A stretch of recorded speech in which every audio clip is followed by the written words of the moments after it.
Maagang nagsisimula ang araw para sa isang fish farmer. Tulad niya at ng marami pang iba na abala ngayon sa organic aquaculture, alam nilang may malaking oportunidad na umunlad ang buhay at lumaki ang kita sa tamang pag-aalaga at sapat na kaalaman tungkol dito. Matagal nang isinasagawa ang organic aquaculture sa ilang bansa sa Asia. Isang uri ito ng pag-aalaga ng isda na ang layunin ay pangalagaan ng kalikasan at iangat ang antas ng biodiversity sa mga katubigan. Isinusulong nito ang paggamit ng natural at karaniwang lokal na pagkain para sa mga alagang isda at pati na ang paggamit ng patabang walang halong kemikal o anumang artipisyal na sangkap na maaaring magdulot ng sakit o makasama sa kalusugan ng mga namimili. Kapag sinabing organic, nakasisigurong mabuti ito sa kalusugan. Maingat itong nababantayan at pangmatagalan ang sistemang ginamit para mapataas ang produktong ani.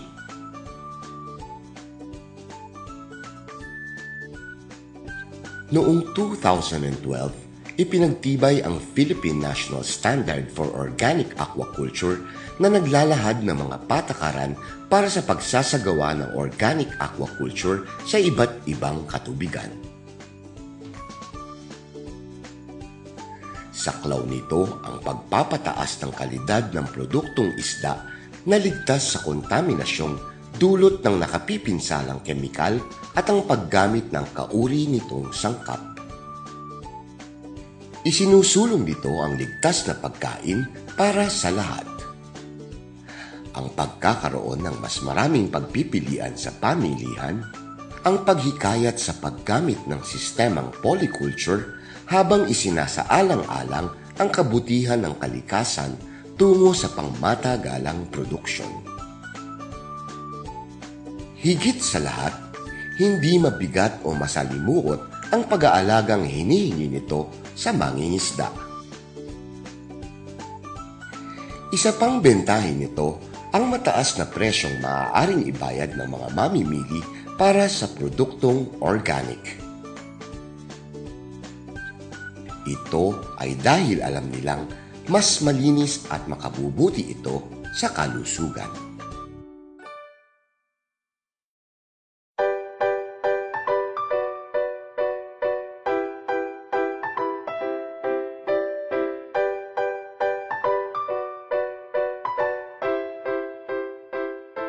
Isa sa mga isdang may malaking potensyal at maaaring alagaan sa organikong paraan ay ang Pangasius hypothalamus. Ito ay may iba't ibang lokal na katawagan tulad ng river catfish, pangga, kanduhito o hitoli. Sa mga kilalang specialty restaurants at maging sa iba't ibang tahanang Pilipino, higit itong kilala bilang dory o basa fish. Maraming luto ang nagagawa sa isdang ito. Maaaring prito, inihaw, steamed o minsay sinasabawan. Kadalasan, ito ay ginagawang fillet o kaya'y pinoproseso bilang nuggets, fishball at patties. Ang Pangasius ay nagmula sa Mekong River na pinalilibutan ng mga bansang Cambodia, Laos, Vietnam at Thailand. Dinala ito sa Pilipinas bilang ornamental fish. Nakita ng Bureau of Fisheries and Aquatic Resources o BFAR ang potensyal ng Pangasius para sa freshwater aquaculture at noong 2007 ay inilunsad ito bilang alternatibong isda na maaaring alagaan sa palaisdaang tabang. Ang dahilan dito, ang Pangasius ay mabilis lumaki. It's a fast-growing species. Matibay siya.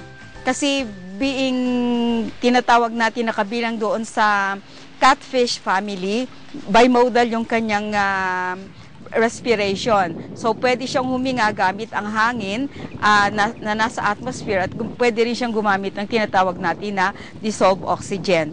Mabilis lumaki ang Pangasius kasi ang kanyang growth rate ay tinatayang nasa 6 gram per day. So, kung i-culture siya, sa loob ng 6 hanggang 8 buwan, siya ay maaaring lumaki ng 1 kilo.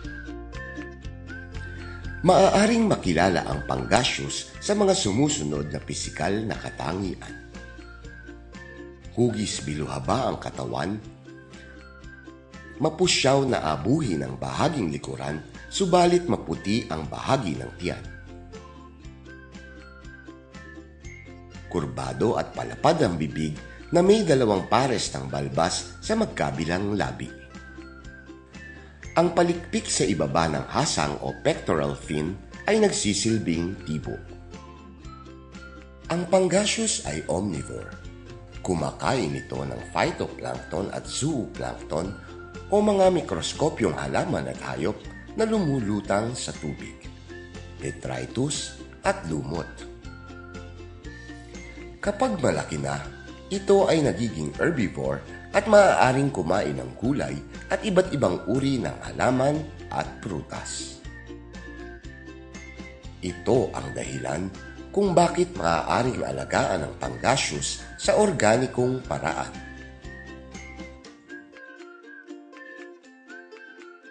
Malaki ang demand ng Pangasius dito sa Pilipinas. Umaangkat ang Pilipinas ng 800 metric tons kada buwan. Malaki ang magiging kontribusyon ng produksyon mula sa organic aquaculture upang mapunan ang lokal na demand. Ang tinitingnan natin ng BFAR in partnership with DTI ay magkaroon ng import substitution na ma-produce ng Pilipinas yung amount ng Pangasius na ini-import natin. Ngayon, sa tingin namin, volume-wise, mahirap makipag-compete sa Vietnam. Pero kung itataasan natin yung antas ng ating, yung kwalidad ng ating kinukulture na Pangasius, meron tayong magandang potential for that. Kaya pinasok ang Pangasius sa tinatawag natin na organic aquaculture. Sa organikong pag-aalaga, maitataas ang antas at kalidad ng inaalagaang Pangasius. Karamihan kasi sa mga tao ngayon ay naghahanap ng pagkaing residue-free, hormone-free, at walang additives na maaaring magdulot ng sakit o masamang epekto sa katawan. Isa itong healthy option na tunay namang mas nakabubuti sa kalusugan. Mula nang i-launch ng BFAR yung Pangasius ng 2007, marami ng development ang nangyari. From yung mga techno-demo projects na tinatag ng BFAR in partnership with DTI, na-develop na rin yung tinatawag natin na value chain. Nakapag-train rin tayo ng mga technicians na agapay na sa gustong mag-alaga ng Pangasius. So, sa ngayon, nakikita natin na meron ng at least mga 30% na reduction dun sa imported na Pangasius na nandito sa ating market. At tinitingnan natin na by 2016, baka maaaring mapuna na ng locally cultured na species yung demand for Pangasius in the local market.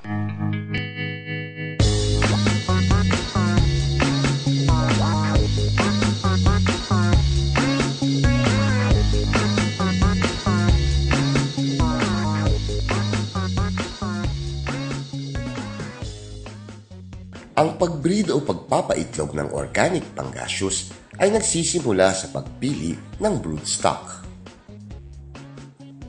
Ang Pangasius ay nagiging sexually mature sa gulang na 2 hanggang 3 taon. Depende sa kondisyon ng tubig at masustansyang pagkain. Sa pagpapaitlog ng Pangasius, mangangailangan ng mga sumusunod. Brood pond o tangke kung saan ito aalagaan hanggang maging breeder. Breeding tank kung saan ikokondisyon ang mga breeder bago ito paitlogin. Hatching trays o jars na pagpipisaan ng itlog. At ang hormone o sariwang pituitary gland. Sa conventional na pamamaraan ng pagpapaitlog ng panggaseous, ang karaniwang ginagamit ay ang magkahalong pituitary gland at human chorionic gonadotrophin o HCG o ang luteinizing releasing hormone analog o LRHA. Subalit sa pag-produce ng organic fingerlings, ang maaari lamang gamitin ay ang sariwang pituitary gland na mula sa hito o sa native na karpa. Madaling makilala ang inahin at ang lalaking sexually mature o male panggaseous. Ang tinatawag na gravid female ay matambok at malambot ang tiyan. Kapag pinisil ito, may madilaw na itlog na lumalabas. Kumpara dito, ang lalaking isda ay manipis ang katawan. Puting katas na malagatas ang lumalabas dito kapag pinisil ang tiyan.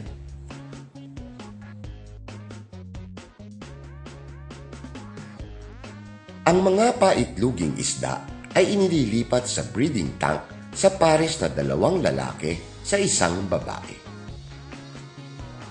Para malaman kung gaano karami ang i-inject na hormone, tinitimbang muna ang mga babaeng isda. Masusing nililinis at pinakukuluan ang lahat ng gamit sa pagpapaitlog para siguraduhin hindi ito kakapitan ng fungi o bakterya. Sa paghahanda ng sariwang pituitary gland extract, kumuha ng sexually mature na hito at kauri nito o common carp. Gamit ang kutsilyo o itak, pinuputol ang ulo ng isda at sa pamamagitan ng paggamit ng tiyanek, kinukuha ang pituitary gland sa ilalim ng utak. Dinudurog ito at hinahaluan ng 2 sisi na distilled water para mabuo ang injectable hormone extract. Ang pag-iiniksyon ng PG extract ang sunod na proseso. Maaaring intramuscular o sa ilalim ng pectoral fin. Maaari rin namang intraperitoneal. Hindi dapat lumampas sa 2 sisi ng hormone ang iniiniksyon sa isda. Makalipas ang 12 oras ay ibinibigay naman ang ikalawang pag-iiniksyon ng 3 dose. Kadalasang nagsisimula ang ovulation pagkalipas ng 10 hanggang 12 oras makaraan ang ikalawang pag-iiniksyon. Ang palatandaan nito ay ang maluwag na paglabas ng itlog mula sa inahing isda. Sabay na hinuhuli ang pares ng breeders. Pinupunasan para walang tumulong tubig. Hinihilot ang tiyan ng babae para mailabas lahat ng itlog at ang tiyan ng lalaki para mailabas ang sperm patungo sa isang malinis na lalagyan sabay hinahalo sa pamamagitan ng pakpak ng manok. Hinuhugasan ito ng pinalamig na sinalang pinakuluang putik upang ang mga itlog ay hindi magdikit-dikit. Ang fertilized eggs ay hinuhugasan at inililipat sa hatching tray para sa pagpisa o incubation. Depende sa temperature ng tubig, ang itlog ay kadalasang napipisa sa loob ng 27 hanggang 32 oras.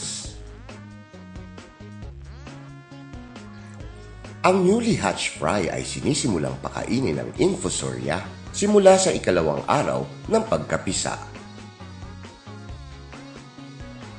At Moina at Artemia naman sa mga sumusunod na araw.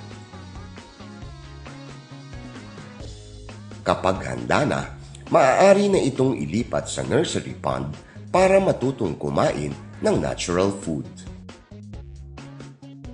Ang nursery pond ay karaniwang may sukat na 50 hanggang 100 metro kwadrado at may lalim na higit 1 metro.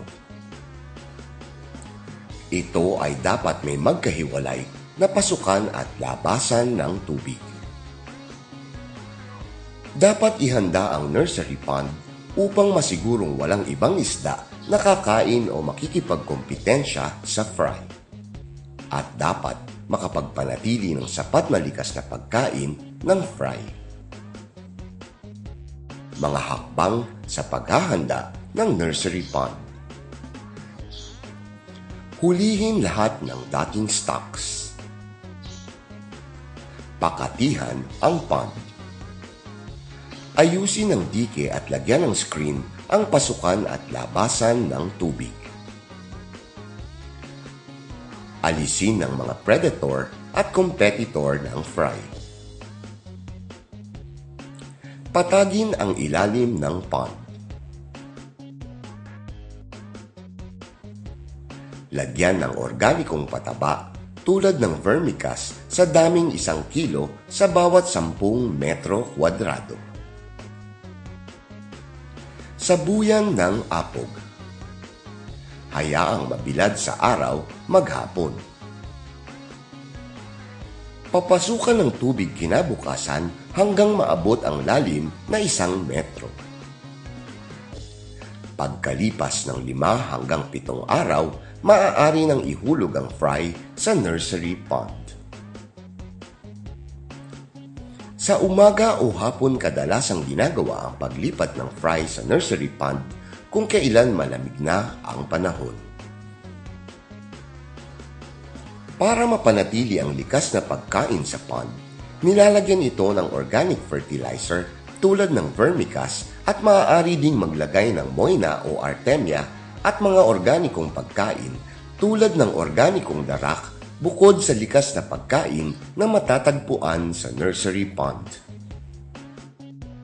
Mahalaga ang water management sa pagpapalaki ng pangasius. Ilan sa mga parameters na mahalagang masukat ay ang pH o ang asim o pakla ng tubig, dissolved oxygen o oksihenong nasa tubig, temperature at ang labo o linaw ng tubig. Ang pag-aalaga sa nursery ay kadalasang tumatagal ng 1 buwan o 30 araw. Maaaring ipasuri ang ilang fingerlings sa isang laboratorio kung ito ay nagtataglay ng mga nakalalasong kemikal at kauri nito. Pagkatapos nito, handa na ang mga fingerlings para ilipat sa palakihang palaisdaan sa dami na 1 hanggang 2 kada metro kwadrado.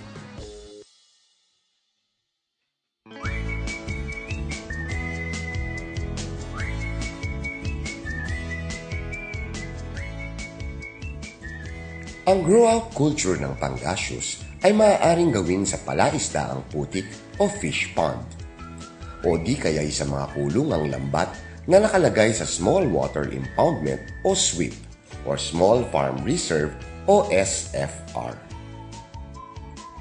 Mahigpit na ipinagbabawal ang pag-aalaga ng pangasius sa lawa at ilog. Alinsunod sa Guidelines for Environmentally Sound Culture of Pangasius in the Philippines ng Fisheries Administrative Order No. 243. Tulad ng proseso sa paggawa at pagdisenyo ng nursery ponds, hindi nalalayo ang sinusunod na patakaran sa pag-ayos ng grow-out ponds para sa pangasius. Mahalaga na simula pa lang ng culture period, ang lupa o pond soil ay dapat masuri sa laboratorio. Kasabay nito, ang mga fingerlings at lahat ng gagamiting pataba at pagkain ay dapat ring suriin sa laboratorio upang malaman kung ang mga ito ay nagtataglay ng mga nakalalasong kemikal at iba pang kauri nito. Ang paraan ng paghahanda ng grow-out pond ay katulad din ng sa nursery pond. Hulihin ang lahat ng dating inaalagaang isda. Tanggalan ng tubig at patuyuin ang palaisdaan. Ginagawa ito upang mapatay at matanggal ang mga iba't ibang uri ng isda, hayop at insekto na maaaring pumatay o maging kalaban ng panggasyos sa pagkain at lugar. Kung galing sa conventional na pag-aalaga, dumadaan pa sa isang cropping na tinatawag na transition culture bago maging organic culture.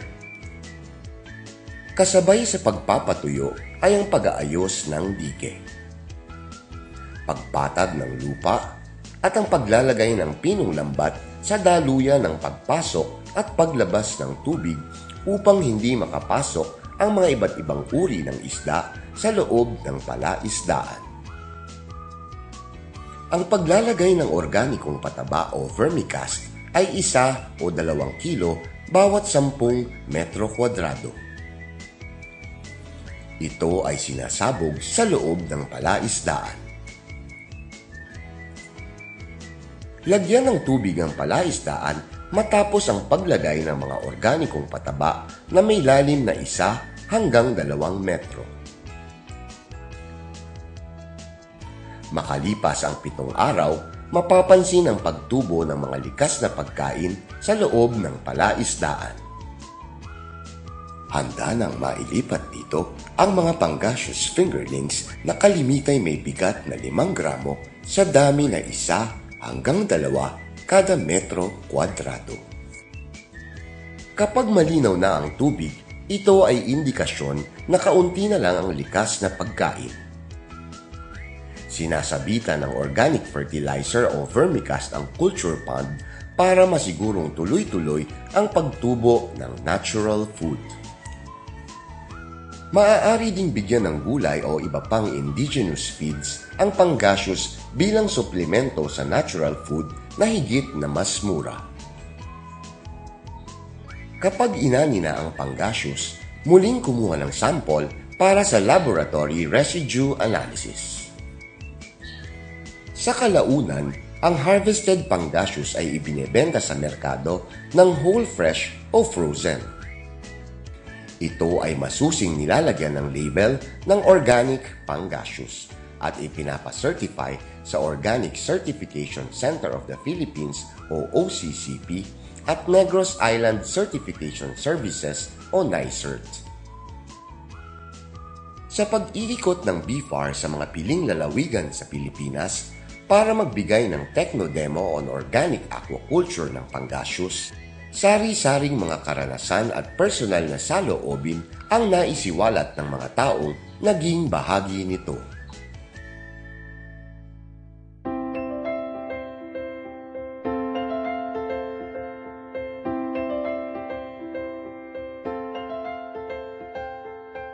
So sa lahat ng gustong mag-alaga ng organic panggaseous, ang Bureau of Fisheries ay mayroong programa dito. Ito ay isa sa mga priority species na in-identify namin for organic aquaculture at meron ng mga teknolohiya para dito. So kung sino man ang interesado, maaaring makipag-alam lamang sa Bureau of Fisheries, sa National Inland Fisheries Technology Center. Merong mga seminars na ikinoconduct dito tuwing huling Huwebes ng bawat buwan at nakatutok ito dun sa organic panggaseous para higit na maging madali ang pag-aalaga at higit na magsimula sa tama ang sino mang gustong pumasok dito sa negosyo na ito. Simulan na ang pag-aalaga ng organic panggaseous. Makipag-ugnayan sa Bureau of Fisheries and Aquatic Resources.